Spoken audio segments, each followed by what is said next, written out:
Hey everyone, we're Jordan and Antoinette, and this is our cat Luna, and welcome to another episode of the Happen Films podcast. This week we're interviewing Susan Krumdieck, who you might recognise from our film Living the Change, who in that film we interviewed about renewable energy. Susan's a mechanical engineer whose focus is on researching how we can rapidly shift away from fossil fuels.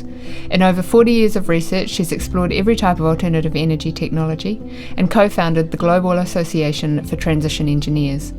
Transition engineering aims to develop projects that downshift the exposure to fossil fuel supply and climate change risks. We wanted to talk to her about the role of renewable energies in our future and how our societies can transition to consuming less energy. We hope you enjoy the conversation. Hi Susan, thank you so much for joining us. It's really great to see you again. This feels like a really timely discussion to be having. We were really excited last time we talked to you, and now it just sort of feels like it's ramping up the subjects that we want to cover. And we've got a million questions in a short amount of time, so we're going to launch straight in. Despite the fact we've got lots and lots of big questions to ask you around renewable energy, we wanted to just hear a little bit about your personal story first. Could you tell us how you came to be a mechanical engineer? Well, the usual story of a high school teacher that pointed me in the direction of engineering. When I asked him, that power plant that they've built down on the reservation and the pollution that it's been pumping up here into our mountains, it seems like it's killing the rivers and the ponds. It's killing all the life in there. Who does that, right? Like, how does that happen? And he said, well, that's mechanical engineering is who builds power plants. And I said, okay, that's what I'm going to do then, because obviously they aren't doing it right, and we need to figure out how to do that right. So this was, you were living rurally in America and quite connected to nature and had a kind of that rural upbringing, and you noticed the changes that were happening in your local environment due to this power plant. Yeah. It's a town of less than 1,000 people that is 400 miles or so from any major city. And so for us to be having this smog and pollution so that the people in Phoenix can watch TV or something, it just seemed like, things are out of whack. And I was actually really fascinated with anthropology and archaeology and the project of human civilization, how we organize that and how we do it.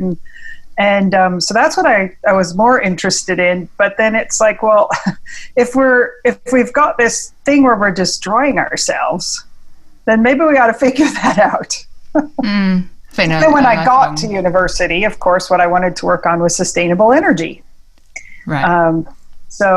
Mechanical engineering seemed to be the way to go there. And so got the first degree in mechanical engineering and aerospace, and then went on to do a master's degree in energy systems engineering. So that includes buildings as well as combustion and air pollution and all of the forms of generation of energy.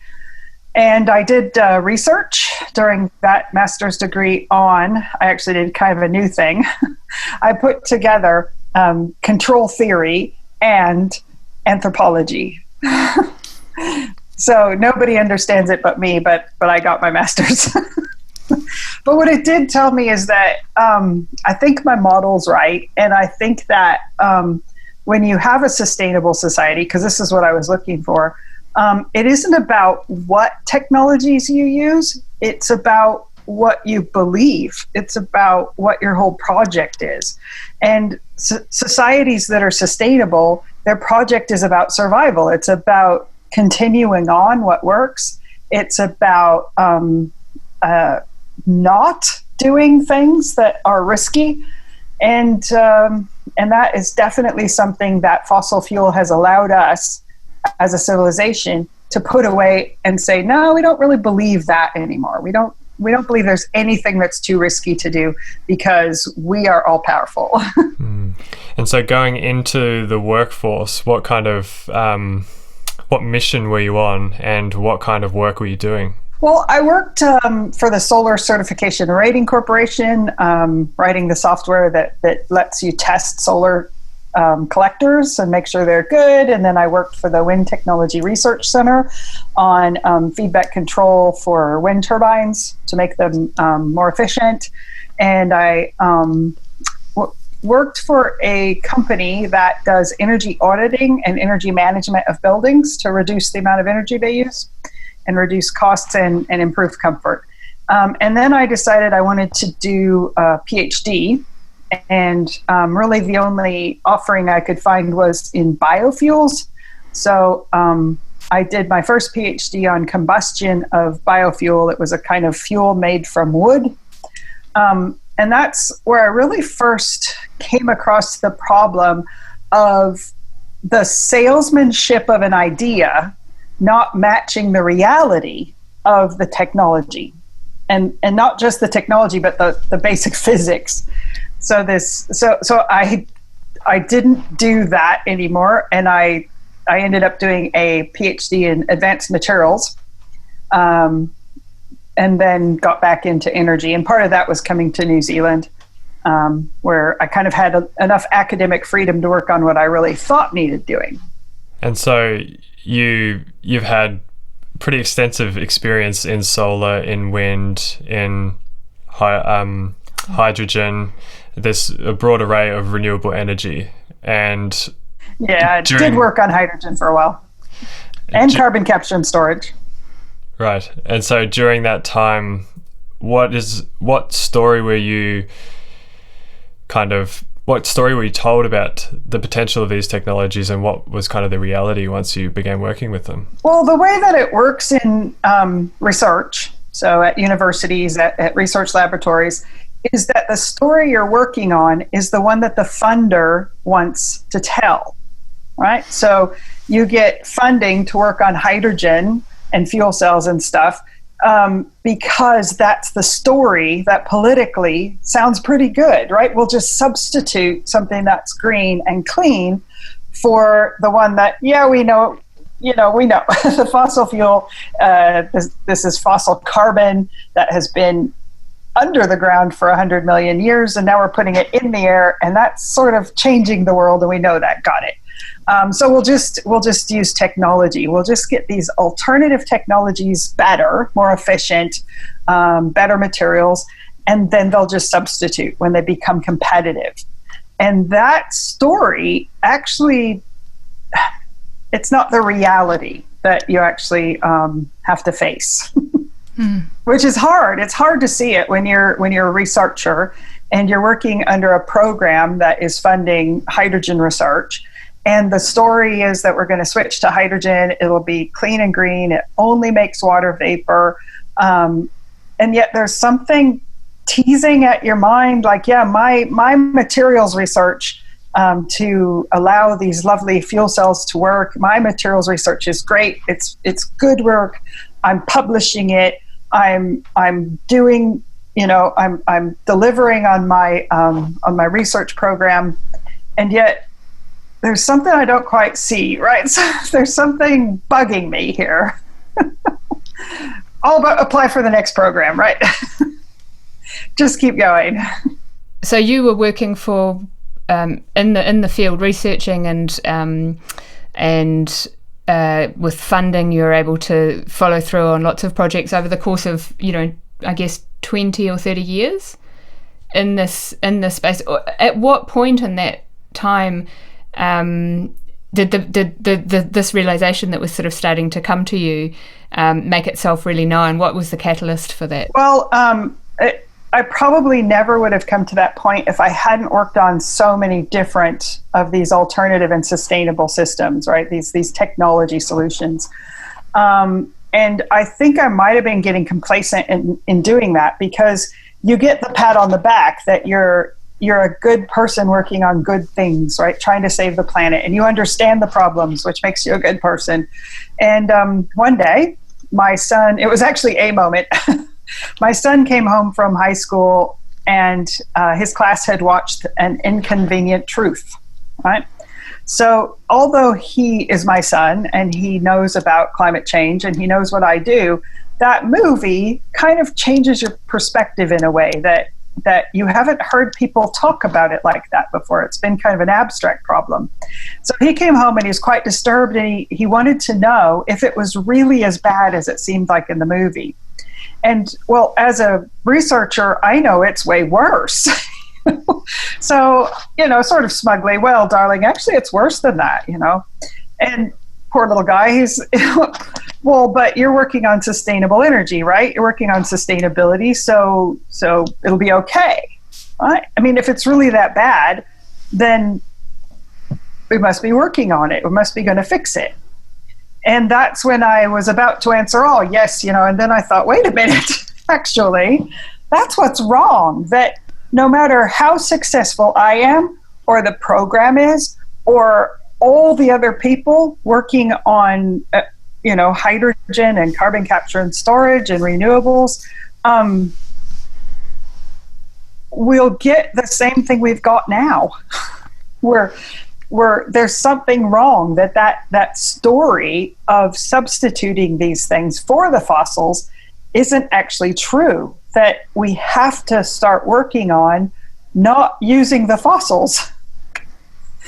And that it's a profoundly other way around perspective.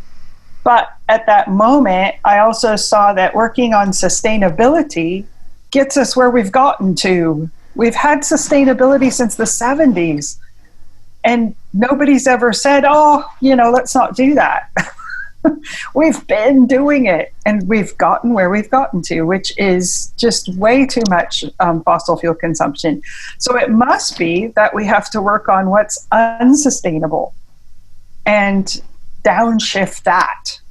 And yeah, we'll use renewables if they make sense. We'll use wind and solar if it makes sense, but that world is profoundly different than the fossil fuel world. And that leads you down a whole new way of looking at things. Yeah, what was that experience like, to have that, for you personally, to have that shift? Well, the first thing is you've got this little problem of that now you sound like the mistress of doom. Because the thing that we all were counting on is not going to be the answer, right? We have to really check our assumptions, check what we, what are we even working on? And so for a while I thought, okay, I need to tell other people that this, what we're working on, look at it. It's not going to work out. We need to do something else.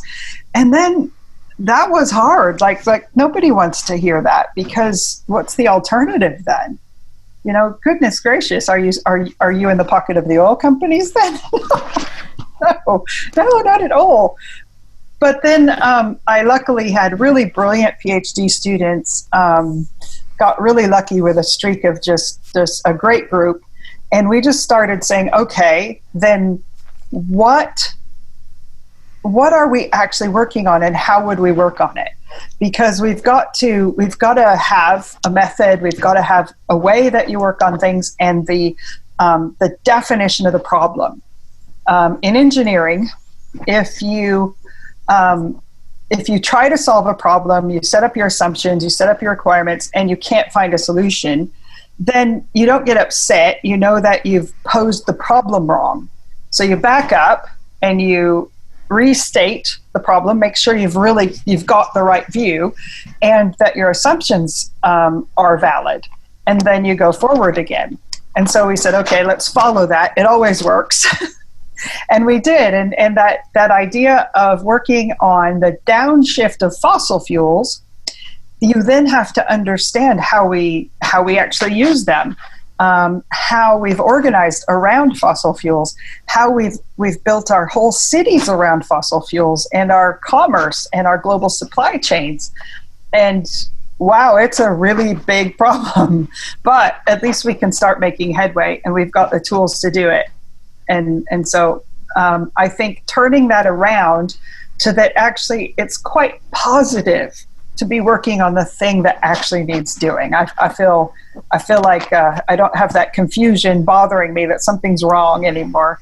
And besides that, we've done lots of projects that have worked out with just such surprising and great outcomes that we think, yeah, this is the way to go. So that kind of goes against the grain of a lot of hope that renewables and green technology has, that not just engineers have, but everyone, most people have this vision of the future where it's pretty much business as usual, except we've swapped out the bad fossil fuels for the good renewables.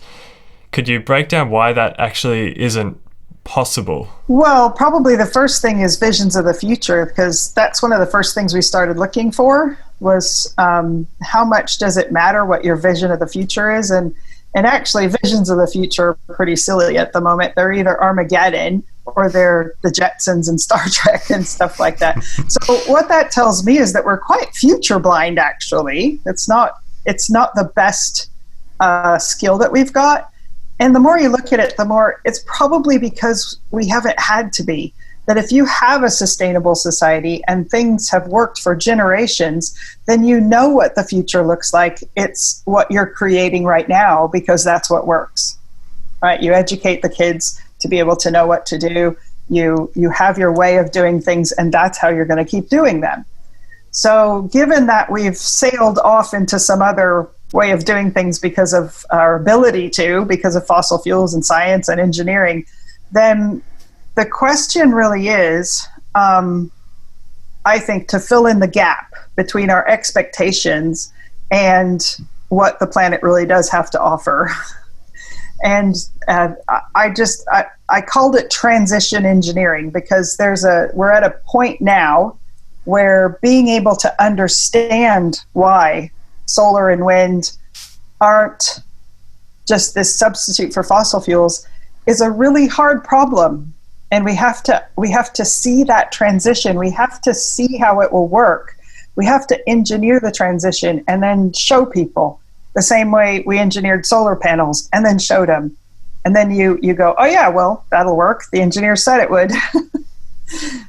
So I think if that answers your question, that just saying they won't substitute, that's a thing that engineers would understand without much problem. When I teach engineering, the students are disappointed because that's what they thought, but they can get it. But they need to pretty quickly move on to, okay, what does the future look like then? What is this project? What's this journey we're on, if it's not the substitution one? Yeah, so our societies and our systems aren't they're built around this incredibly energy dense fossil fuel, and yeah, it just cannot be substituted. So what is the solution then?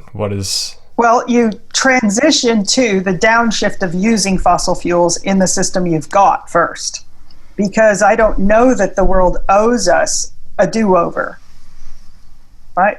We have the houses we've already built, the vehicles we've already built, the cities we've already built, and the very first project is simply to downshift 10% a year of fossil fuel production, consumption, and emission.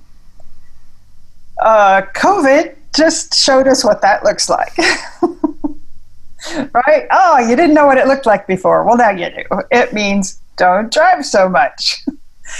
Don't fly to a meeting in Los Angeles because you can. So, just don't. So thank you, COVID. That's been really lovely. It's been a very, very frightening lesson, but there we go. Yeah. So step one. Now, we already do have a lot of technology development in all sorts of things under our belt. And the one thing I will say about this downshift is that it's not a rollback. You can't go back. You have to be real about what you've got now, what you've already invested in that, the energy and materials you've already invested, and then the answer is to use less. Yeah, that's what it is. That's the answer.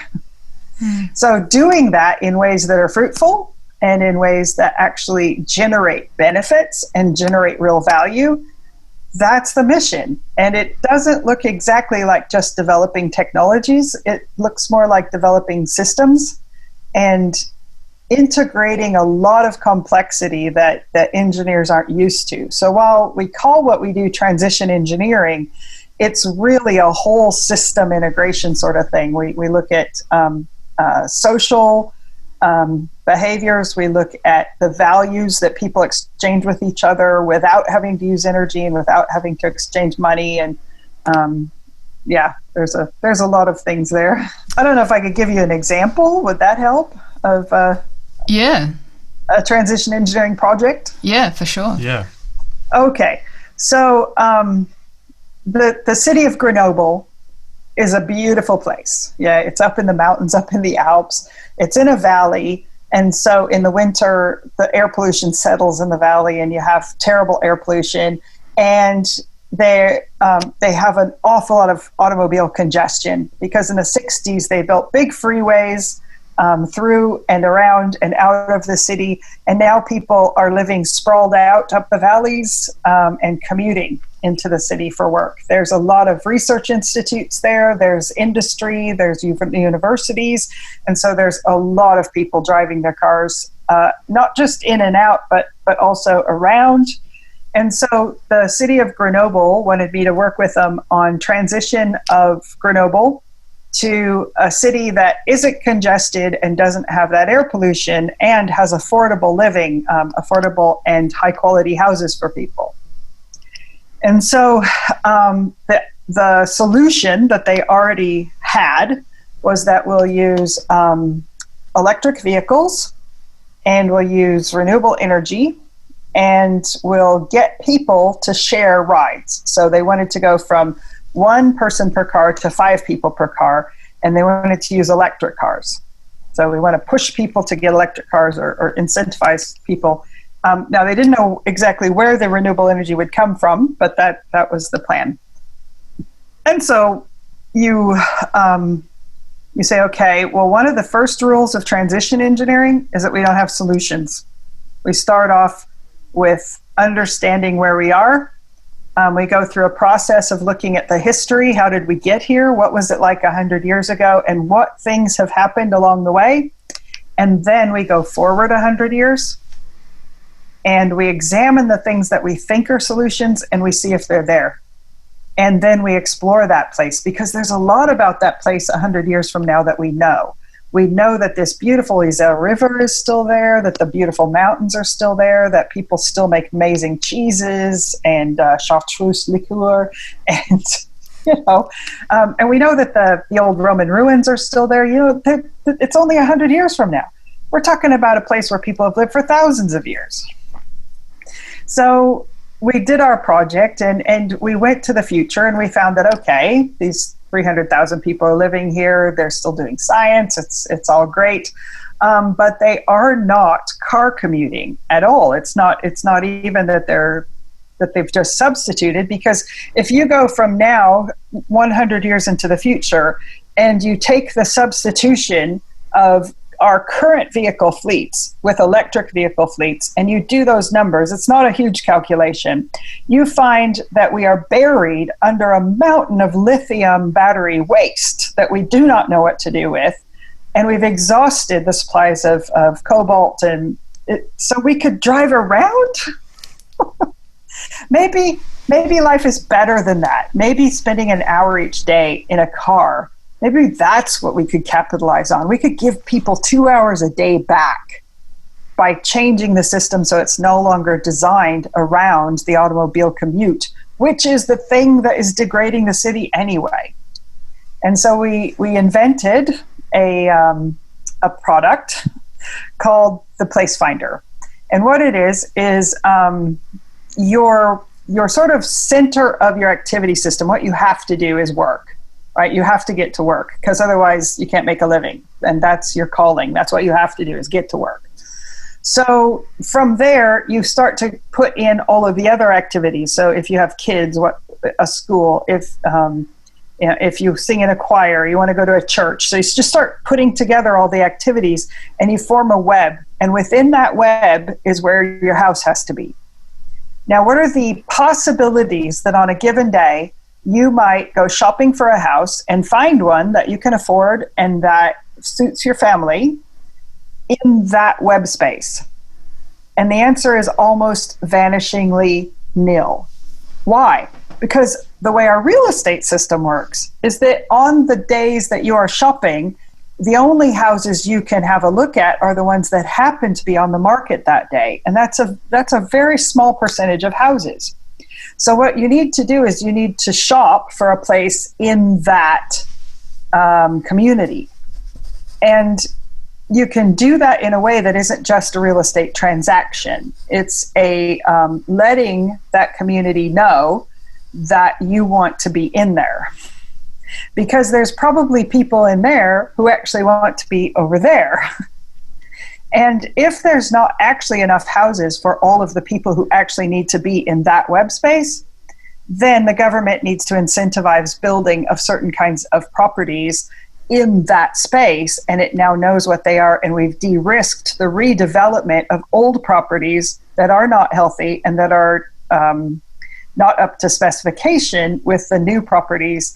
And that's the thing that's stopping developers from doing intercity redevelopments instead of the greenfield developments, is that lack of knowledge and that lack of knowing the market.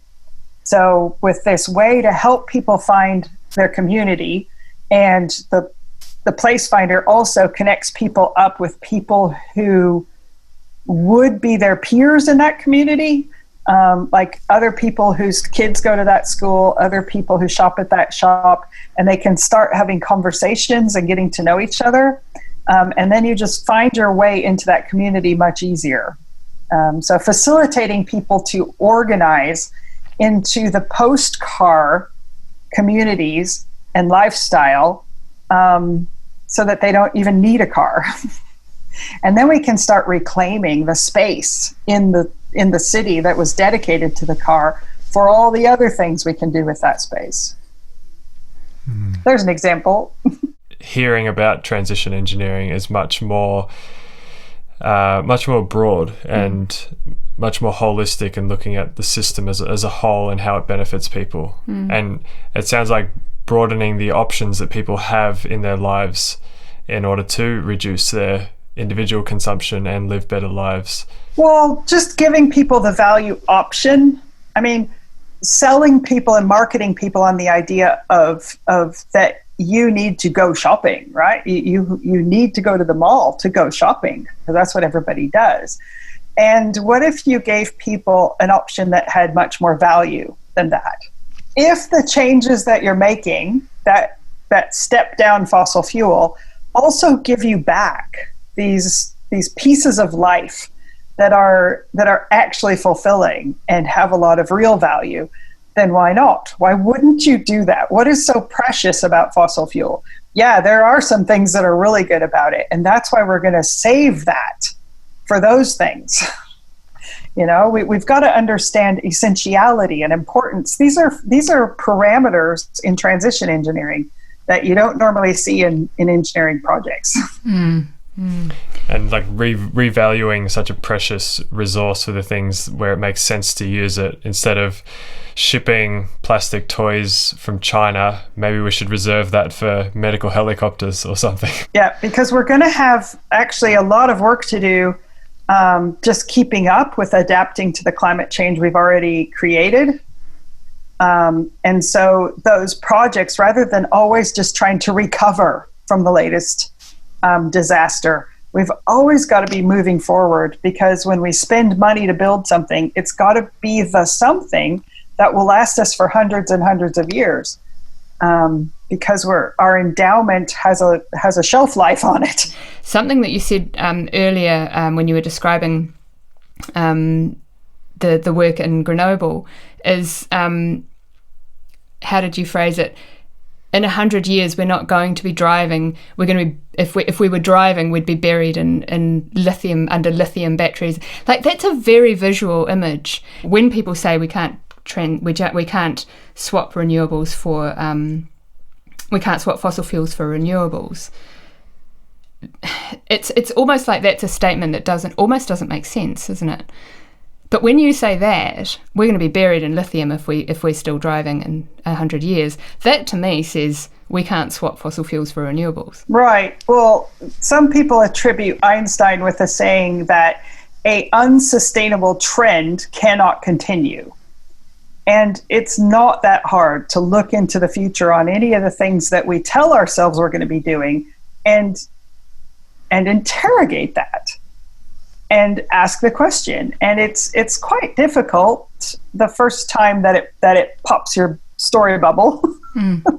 Like the students in my class, one of the first exercises I have them do is to calculate the cumulative CO2 emissions if we follow our trend of driving, how much we drive and how many cars we add to our country. And you get a curve that looks just like the Mauna Loa CO2 emissions curve. It just keeps accumulating, right? You put more CO2 in the air, it stays in the air, there's more in the air. And then they tested out, they modeled, if we use the government's policy, this is one of the main policies, to substitute, well, it's not even exactly substitute, it's just more electric vehicles. Right? Because it's not a substitution. It's just we're going to encourage electric vehicles. So we have the continued growth of the vehicle fleet, and we have a really astronomical growth of electric vehicles. Well, every electric vehicle has a carbon footprint. Every regular vehicle has a carbon footprint when they're made because of all the materials that go into them. And then the fuel that you use, the electric vehicles use 80% renewable electricity in the New Zealand grid. And so we expect that this is the answer. And what you see is that the cumulative CO2 emissions with that policy to 2050 is almost exactly the same as without it. And then they start playing with other scenarios. All right, now I want you to have a cap on the number of vehicles in the country, right? That number of vehicles doesn't grow. And it also starts to decline 2% a year, right? So we retire the old vehicles slowly, and the number of vehicles goes back to where it was in 2000, actually. We've almost doubled the number of vehicles in this country in 20 years. It's nuts. You might have noticed if you're in New Zealand. And so we have this downward trend of vehicles. And you start to see that curve, actually, it's way more effective than more electric vehicles. The cumulative CO2 is much less. All right, now we all drive a little less every year. All right, so we start organizing ourselves into these activity webs where we can live a walkable lifestyle, or maybe walkable in our neighborhood, and then we have an electric train ride to the CBD for work. But we start to move to the same amount of driving that people in Melbourne have who use the Go-Get car share and use the electric trams to get to work. So down to about 1,500 kilometers per year of driving instead of 15,000. And you see the cumulative emissions do what they're supposed to do. They stop growing.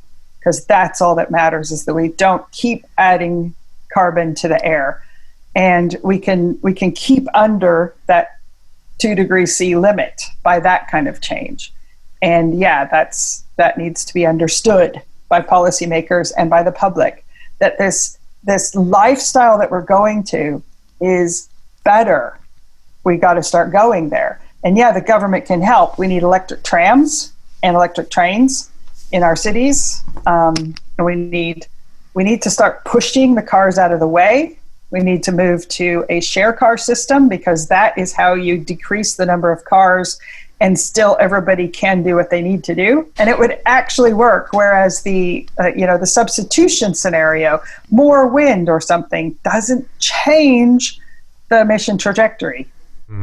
So what would be your response to the argument that about efficiencies and the fact that the science is constantly improving the efficiency of the renewable energy? There's definitely upper limits on that. I mean, we're used to telling ourselves the story that science, which it isn't science, it's engineering, improves the efficiency of things. Just saying. And this is so true. You know, Watt's engine was maybe 0.5% efficient, and now a diesel engine is 50% efficient. So, yeah, we can get better. And then you've probably heard of something called Jevons paradox, which says, well, we get more efficient, which allows us to use more. Therefore, being more efficient actually just creates more demand. Eh? Okay, I'm going to write a paper someday debunking Jevons paradox. You're correct in an unconstrained system. But as every creature on this planet knows, you fit within your constraints or you're dead. You're gone, extinct. Yeah. So because we've blown the lid off our constraints for a little while during the fossil fuel era, and because engineering allowed us to do that, because we got really good at what we do, we got so good at getting that fossil stuff out of the ground and into the air. That's why engineers have to come right on this too. We have to start joining the project of transition engineering as a standard, not as an extra thing. Like sustainability energy engineering kind of became a little pocket specialty over there in the corner where it can't do anything too much. So transition engineering needs to be, everybody. So that's why, push back on engineering if you want to. Push back on that and say, look, due diligence on the transition which we are now going to make. It's your job. Get onto it. How do individuals who aren't engineers or business owners or politicians, how do just regular people help kind of nudge the future in this direction? Well, okay, the hardest way is to flip your perspective, but just say, okay, there's some of these optical illusions that you can see it one way, and then you look at it, and there's another thing there, right?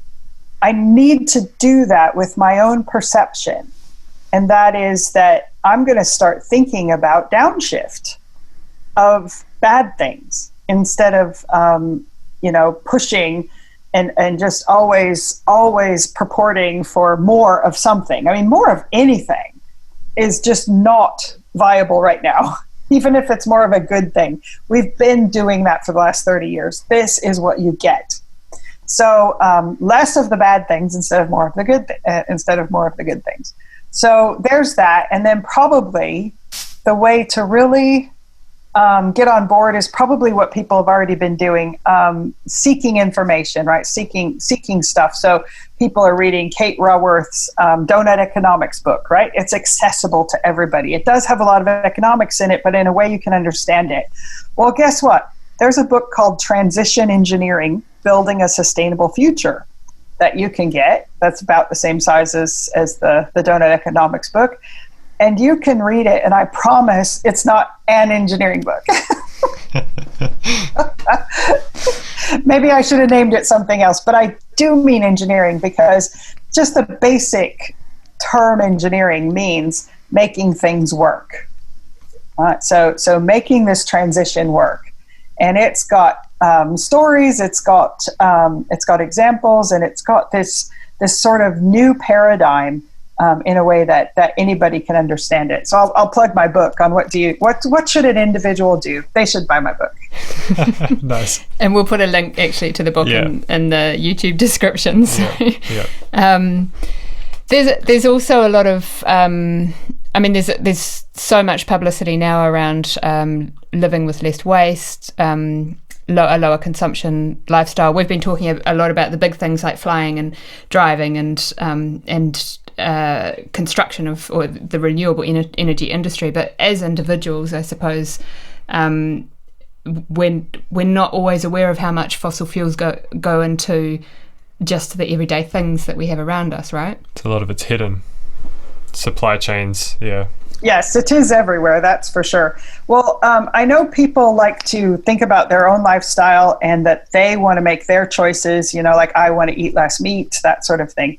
But I'm telling you, it's time to push back, okay? So you, right now, are sort of limited in what the choice set you even have is.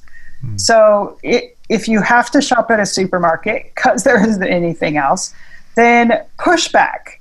Definitely let them know, I don't care for all of my vegetables wrapped in plastic.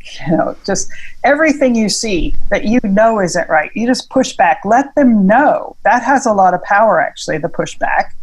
The other thing is you could actually push back on their consolidated global supply chain model. That has fallen apart, again, thanks to COVID. And so, look, I happen to know that there are farmers all around us. I want you, my local grocery store, to open up an area of your supermarket that is for that. And I think you should go get the transition engineering team at Canterbury. If you don't know how to do that, they'll help you sort it out. Because it's a matter of just making it work, right? And we actually did this with a supermarket once up in the North Island, and it wasn't a big problem because that supermarket, they got this tiny margin. They're actually just feeding a corporate, And so for them to be able to participate in a local market by facilitating it, they would charge for the floor space, or the same as with the other things, except it's now a local circulation, and they're part of it. And what have they sacrificed to do that? Well, just some more of that sterile supermarket space has now been turned into a local space, which has these more interesting things in it. And rather than the locals having to find their way into the global supply chain in order to come back to their local shop, just that carving out of the local space, it would be an innovation. And you would have to figure out how it would work and how you would figure out what you're going to get from different people and how it's going to work. But so what? Just do it. We can help you. I think it's a much more empowering vision of the future that people like you are painting, where we can play a part in it. We're not just kept in that box of a consumer. We're not waiting for the next electric vehicle, the next technology to come around to save us. That narrative is so disempowering and keeps feeding a false hope and a false story. So to be able to feel empowered it can be so transformative and actually leads to real solutions and real change. You hit it on the head, because empowering and free. Okay, when we go to the future 100 years from now, one thing that has really struck us is that you never hear humans referred to as consumers. That's not what humans are. They're mothers, they're teachers, they're policemen. They do something. They don't just consume. And when they engage in the market, when they go to the marketplace, they're actually part of it. And so that whole concept, where did that come from, of that you refer to human beings as consumers?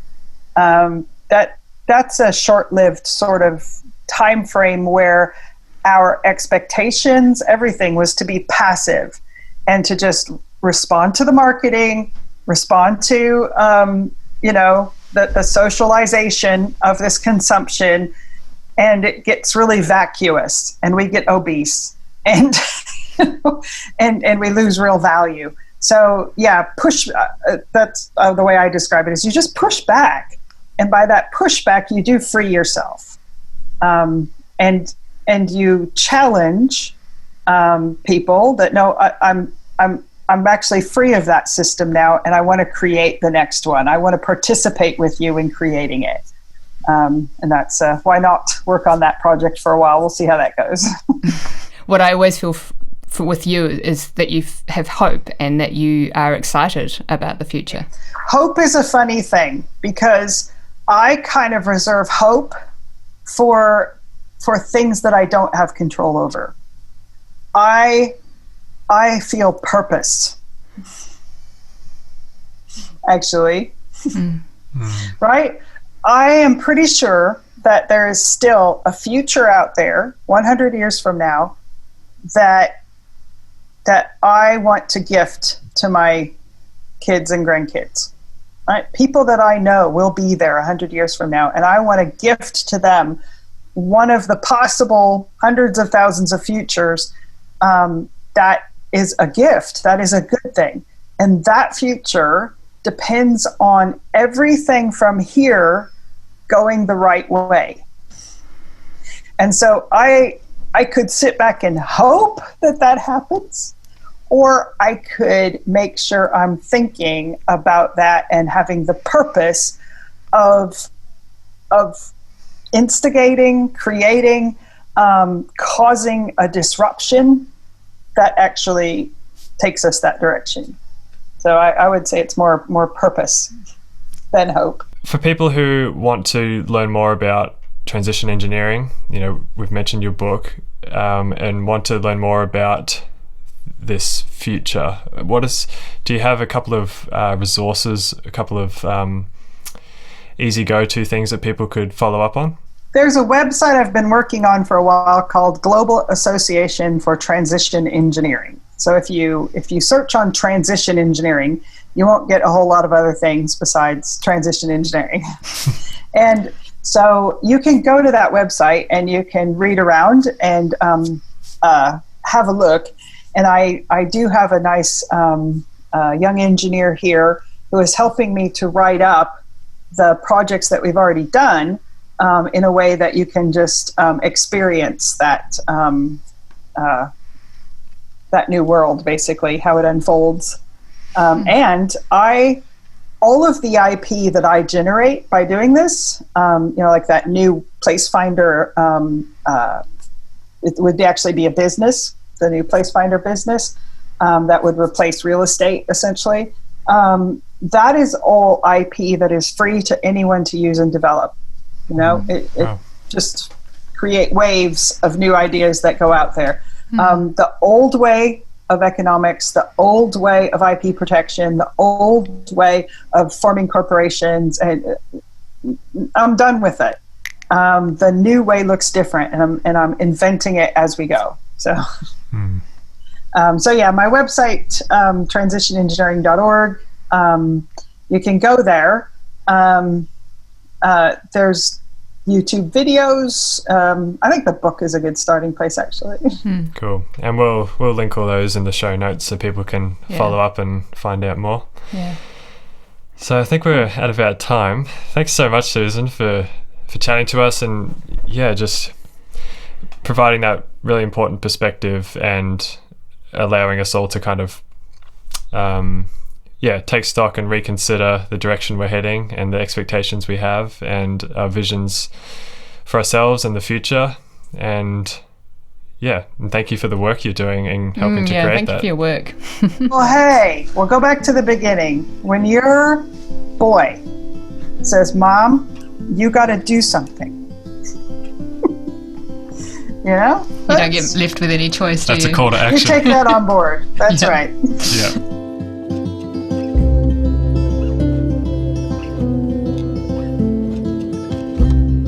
Thanks so much for tuning into this episode.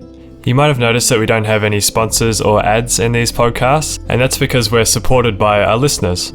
So if you'd like to support the show, you can do so at happenfilms.com/support.